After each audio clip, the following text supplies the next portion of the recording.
did you like from day one of your first training camp as the head coach of the Vancouver Canucks? I thought it like the first group and the first practice, they really set the tone.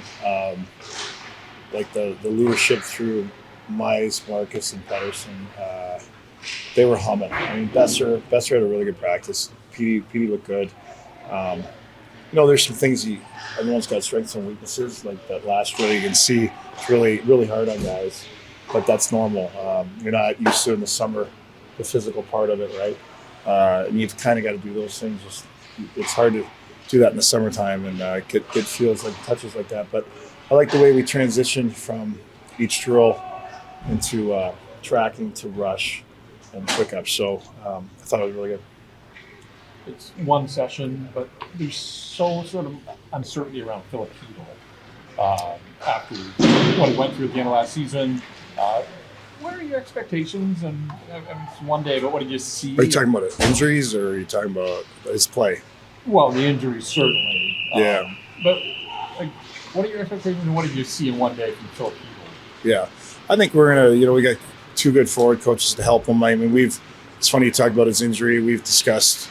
We're studying him entering the neutral zone. What's his patterns? What's he doing?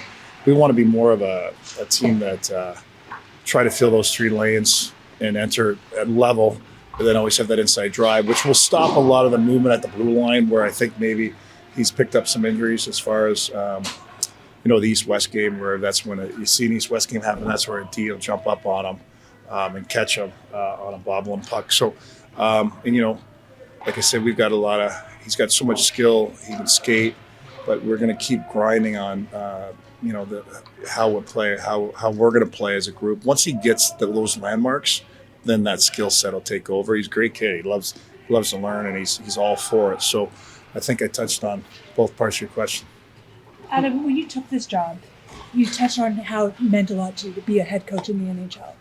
This morning when you woke up and you're like, I'm going to hit the ice for the first time as a head coach today, what are those emotions like? Well, I got taught from one of the best talk. I was like, those assistant coaches better be damn good today. So, and they were. I mean, I couldn't believe Brett McLean's energy and even the other coaches were awesome. And the scenes, like everyone, we had it going on. I would say the one kink was probably the players got caught on the goalie ice in the second session, then they ruined the ice. They're on too early, so that's our fault. We'll fix that. But what was it like for you? It was fun. I mean, you never know how that first practice is going to go. You go over it, and like I said, I've had great teachers behind me that have taught me certain things to do, and I think talk taught me. You got to go over it. I think we went over it 10 times. So I felt like the pucks were on the right spot. So the players weren't complaining too much. So they're always going to bust on us a little bit. You put Braden Coots with a couple of guys who's played in the NHL. Yeah. What are you looking for there? What's the idea? I just think when you get a high draft pick like that at that age, like you don't really see what they've got until they play with a couple of experienced guys. And he's a smart player. And I saw on the rush especially, we did a lot of rush where he was really good because he knows when to, he knows when to hold up, he knows when to stay level and come in as a unit of 3. He knows when to drive. He knows when to be the scoot guy on the weak side. So I saw his brain today, which I liked a lot. And no disrespect to a rookie game. It's hard. Those rookie games are hard. You get guys off summer. There's no structure. All different people from all over the world, and everyone's trying too hard. You know what I mean? It's just a big mess up there. But you do find great things, and I think it's good for the rookies to get those touches. But I thought he had a real good day. Cooch. Adam, I know it's only one day, but from a guy like Quinn, did you see anything different from a leadership perspective? How he kind of maybe took ownership, took charge in a different way than he did previously? Yeah, what I liked is he didn't get frustrated. I mean, they had the bad ice, right? So the ice was bad, and we did a lot of rush early, which was bobbling pucks. Just brought them against the guys. The ice is bad. There's no excuses. Keep trying. But what I liked is he didn't get discouraged or upset about that. It's out of his control. We had a good conversation. I'm not going to tell you about what at the end of practice, but he was chuckling, and he's continuing to still have to learn. He's a great leader, but he's learning still, right? he gets it. He's starting to get it even more, and we'll continue that relationship. There was some anticipation about who would be playing with Elias Pettersson to start the season. What do you think that's going to bring to him, and how would they complement his game? Well, today was more of a, if you see it, the progressions of, we did a goalie warmer with progressions of a rush attack.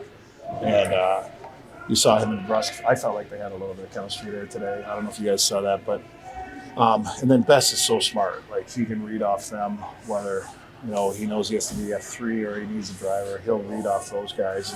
And for the first day, it's a rush against no defenders. They look good, right? Everyone looked pretty good. But I felt like they had some rhythm, so we'll try to grow on that, and we'll see, and we'll not know until we hit a game, right? We're all going to go back to our hotel rooms and read way too much into the line combinations. Well, I mean, listen, I What would. can you tell us about that? Well, it'd be nice if you do that, and it works, and we'll know, and we're going to experiment too, and maybe it'll work. We'll find out, but we don't have a lot of time as far as the old days where we had a lot of preseason games. Next year's even worse with the 4 games. We got to try to see if someone's got some rhythm together, right? And it was a good start. Would it be fair to say it felt like you rolled out day one ready type combinations for your top line and your top 4, and then there's a fair bit to figure out to meet that top end of the line? If it works, I mean, so yeah, it's fair to say. I mean, I'm not going to hide anything. I mean, DeBrusco got 28 goals. I thought Petey today, his energy, that practice he had today, and it's only the first day.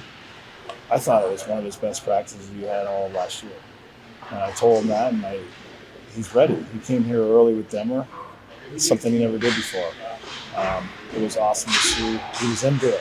He had a lot. I thought he was into the practice. So, hey, if it works, it works. If it doesn't, we'll try something else. And that's all we can do is see if we can get them some rhythm, right? Will you make any roster cuts while in Penticton, or is everybody here through the weekend? They're here through the weekend. You just saw Demko here. He seems a little more relaxed, a lot more, and seems different. I think he's healthy and he's got a higher attitude. Can you talk to him about workload? Do you want to still be careful with him in a way because he's Well, yeah, we're always going to communicate with him with his workload for sure. I think you're right. I think he's in a real good mindset. He's trying to take on more of a leadership role without overdoing it that would affect his game. Like, there's times where he can just lead by example, and then if it's an emotional time, like, I'm good with it as long as it doesn't burn his energy for his next game, right? And I think he's matured a lot over the summer with that part of it. I think he likes that part of it, but we've been talking a lot about do it, but don't just do it to do it, but also don't burn energy doing it as well. So I think he's handled himself well in camp, and I think a lot of guys are following him. You've seen him at his best a couple of years ago. Having that guy on your team this year, how much of a difference maker is that? I don't want to disrespect the goalie in Columbus. He's my friend. I thought he was a good defenseman until I left him walk. Right? No, don't write that. But I said it live, so yeah. I'll call Mark Denny. No, he's a great goalie too, but it's not. My point is, when you've got a top 5 goalie, it's like football. You have a top 5 quarterback, you can do a lot of things, right? You keep them healthy, but we got a hell of a guy with them as well, right? So that's a nice tandem. But I truly believe. You look at Tampa; they can do a lot of different things in a salary cap era. We've got a guy like Vass, right? And it's the same thing as Mahomes, in my opinion. So if we can keep Denver in the right spot, right frame and mind, and manage him and communicate with him, he's in a good spot. We'll hopefully play a lot of games, right?